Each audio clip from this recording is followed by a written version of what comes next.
আমরা আপনার অপরাধটা পাইছি, এই জন্য ভোক্তা অধিকার সংরক্ষণ আইন 2009-এর 52 ধারা আপনাকে 15,000 টাকা অর্থদণ্ড প্রদান করা হবে, অনাদায়ে 7 দিনের বিনাশ্রম কারাদণ্ড। যশোরের অভয়নগর উপজেলার নওপাড়া বাজার সংলগ্ন হাসপাতাল রোডে বিভিন্ন ক্লিনিক ও ডায়াগনস্টিক সেন্টারে অভিযান চালিয়েছে ভ্রাম্যমাণ আদালত। অনিয়ম ও অব্যবস্থাপনার অভিযোগে এ সময় 4 প্রতিষ্ঠানকে মোট 1,50,000 টাকা জরিমানা করা হয়েছে।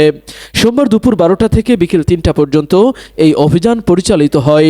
অভিযানে নেতৃত্ব দেন অভয়নগর উপজেলা নির্বাহী কর্মকর্তা ও এক্সিকিউটিভ ম্যাজিস্ট্রেট শেখ সালাউদ্দিন দীপু।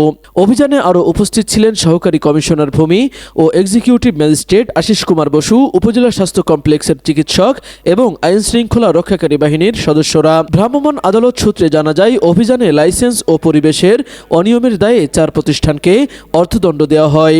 এর মধ্যে আব্দুল মুকিত বিশ্বাস প্রাইভেট ক্লিনিকের অপারেশন থিয়েটারে অপরিচ্ছন্ন ও স্যাঁতসেঁতে পরিবেশ থাকায় 1 লাখ টাকা জরিমানা করা হয়। এছাড়াও বৈধ লাইসেন্স না থাকায় পপুলার ডায়াগনস্টিক সেন্টারকে 20,000 টাকা এবং লাইসেন্সের নথিপত্র হালনাগাদ না থাকায় ফয়সাল ডায়াগনস্টিক সেন্টার ও এবি ডায়াগনস্টিক সেন্টারের প্রত্যেককে 15,000 টাকা করে জরিমানা করা হয়।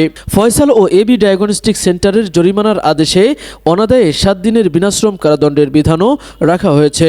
ভোক্তা অধিকার সংরক্ষণ আইনের সংশ্লিষ্ট ধারায় এসব জরিমানা আদায় করা হয়। হঠাৎ এই অভিযানকে সাধুবাদ জানিয়েছেন স্থানীয় সচেতন মহল ও সাধারণ মানুষ।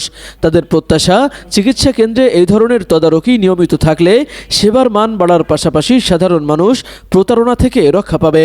অভিযান শেষে উপজেলা নির্বাহী কর্মকর্তা ও এক্সিকিউটিভ ম্যাজিস্ট্রেট শেখ সালাউদ্দিন দীপু গণমাধ্যমকে বলেন, সাধারণ মানুষের স্বাস্থ্যসেবা নিয়ে কোনো ধরনের অনিয়ম বরদাস্ত করা হবে না। জনস্বার্থে অভয়নগরের প্রশাসনের এমন অভিযান নিয়মিত অব্যাহত থাকবে।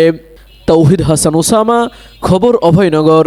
আপনি কি আপনার ঘর সাজাতে উন্নত মানের কাঠের ফার্নিচার খুঁজছেন? তাহলে এখনই চলে আসুন বিসমিল্লাহ ফার্নিচার অ্যান্ড ইয়াসিন টিম্বারে। এখানে উন্নত মানের কাঠ দিয়ে যাবতীয় ফার্নিচার তৈরি ও বিক্রয় করা হয়। শঙ্করপাশা খেয়াঘাট সংলগ্ন অভয়নগর, যশোর।